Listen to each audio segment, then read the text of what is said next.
지난 2004년 예수님 생애 중 마지막 12시간을 사실적으로 표현한 영화 패션 오브 크라이스트가 상영됐습니다.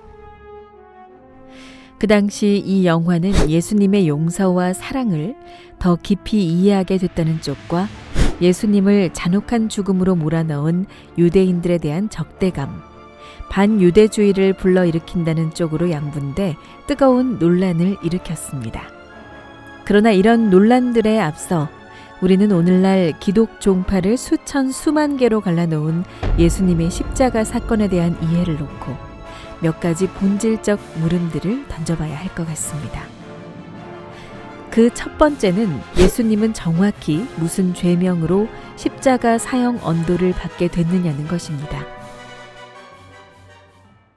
로마 카톨릭 교회나 동방정교회 십자가상 및 그림 등을 보면 알파벳으로 IMBI나 IMBK 또는 이와 유사한 글자들이 보입니다. 이것들은 히브리어, 그리스어, 라틴어 글자들로서 모두 같은 뜻을 나타내는데요. 유대인의 왕이라는 의미입니다. 2000년 전 유대 이스라엘은 로마 지배를 받고 있는 식민지였습니다. 그래서 이스라엘은 로마법에 근거한 재판을 시행하고 있었는데요. 당시에는 사형수의 죄명을 해당 십자가에 써 붙이도록 했는데 예수님에게는 유대인의 왕이란 죄명이 붙어졌던 것입니다. 유대인의 왕, 이 말은 무엇을 의미할까요? 앞서 얘기한 것처럼 이스라엘은 로마 지배하에 있었기 때문에 그들은 해방의 한날, 자기들을 구해줄 위대한 지도자가 나타나기만을 손꼽아 기다렸습니다. 이러한 존재를 이스라엘에서는 히브리어로 메시아라 칭했는데 그 뜻은 기름 부음을 받은 사람이란 의미였고 특히 왕을 의미하는 말이었습니다. 기독교에서 예수를 그리스도로 칭하는데 그리스도란 말 역시 헬라어로 세상을 구할 왕, 구세주를 의미하는 것으로서 메시아와 일맥상통하는 말입니다. 그럼 두 번째 질문으로 넘어가 보겠습니다.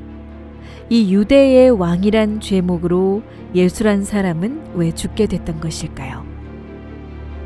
그가 왕이었다면, 구세주 메시아였다면 그 위상에 걸맞게 유대 사람들로부터 적극적인 지지를 받고 국민들을 하나로 교합했을 텐데 예수님은 왜 십자가에서 참혹한 최후를 맞았던 것일까요? 혹 그는 이스라엘을 구하기 위해 로마에 맞서 싸우거나 그런 일을 모의한 주모자 내지는 독립투사는 아니었을까요? 그래서 유대인의 왕이란 그런 죄명이 붙여진 것은 아니었을까요? 이스라엘을 통치하고 있던 로마 총독 빌라도가 유대인들에게 예수님에 대해 내가 너희의 왕을 십자가에 못 박아도 되겠느냐 라고 물었을 때 그들은 우리에게는 로마 황제 가이사 외에는 왕이 없다 라고 하면서 예수님을 십자가에 처형시킬 것을 강력히 주장합니다. 또 빌라도 총독이 십자가에 매달린 예수님의 죄명을 유대인의 왕이라 하려 할 때도 유대 대제사장들은 그냥 유대인의 왕이라 쓰지 말고 자칭이라는 단어를 집어넣어 자칭 유대인의 왕이라고 써줄 것을 요청합니다. 자칭 유대인의 왕, 이 말은 또 무엇을 의미합니까? 쉽게 말해서 유대인들은 예수님을 자신들의 왕으로 추호도 인정하고 싶지 않다는 것을 아주 명명백백하게 나타내겠다는 것입니다. 이에 앞서 빌라도 총독이 이스라엘 사람들을 향해 예수에 대해 도무지 죄를 찾을 수 없다고 말했습니다.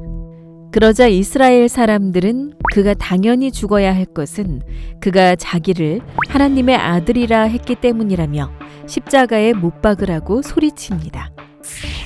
그렇습니다. 예수님은 하나님의 아들이라고 스스로를 칭했기 때문에 십자가에 못 박혔습니다. 모세 시대 이후 율법을 생명시해온 유대인들과 제사장들 입장에서 예수님의 이 하나님 아들 발언과 그가 했던 죄 사함의 행위들은 하나같이 하나님을 모독한 대역죄에 해당했던 것입니다.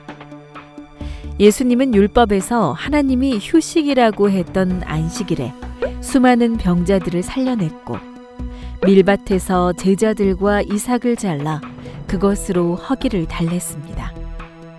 이스라엘 사람들의 전통과 관습 속에서 예수님의 이런 모든 것이 율법을 어기는 것이었고 안식일을 범하는 것이었습니다.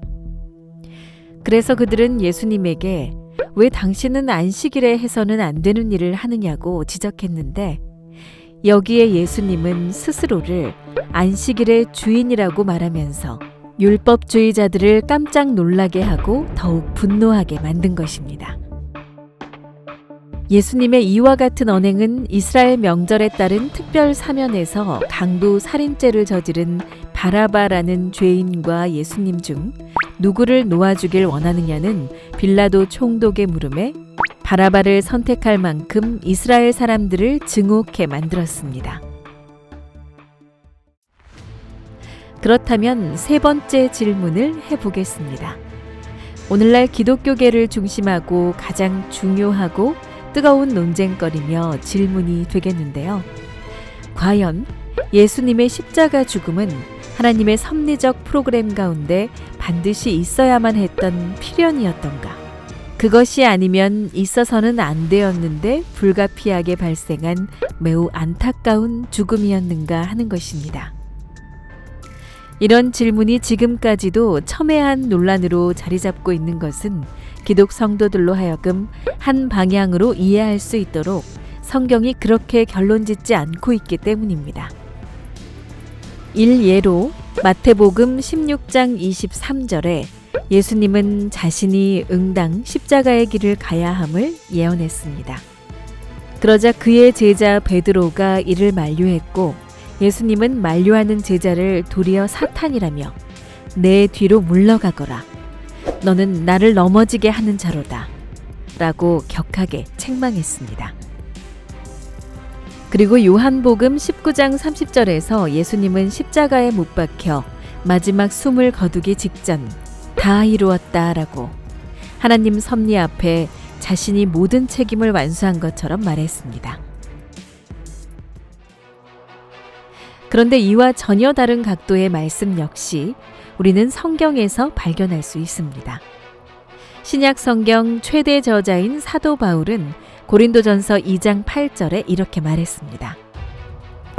이 지혜는 이 세대의 통치자들이 한 사람도 알지 못하였으니 만일 알았더라면 영광의 주를 십자가에 못 박지 아니하였으리라. 사도 바울의 이 말은 무엇을 의미하고 있는 것일까요? 단적으로 말해서 사회 지배계층인 대제사장, 서기관 등이 예수님이 누구시라는 것을 제대로 알지 못했다는 것입니다. 그래서 바울은 지도자들의 그 무지함이 하나님 아들로 온 예수 그리스도, 영광의 메시아를 십자가의 길로 내몰았다라고 통렬하게 분개하고 있는 것입니다. 이런 두 관점에 대해 여러분은 어떻게 생각하십니까? 십자가 길을 당연한 필연으로 주장하고 있는 마태복음 16장 23절에 동의합니까?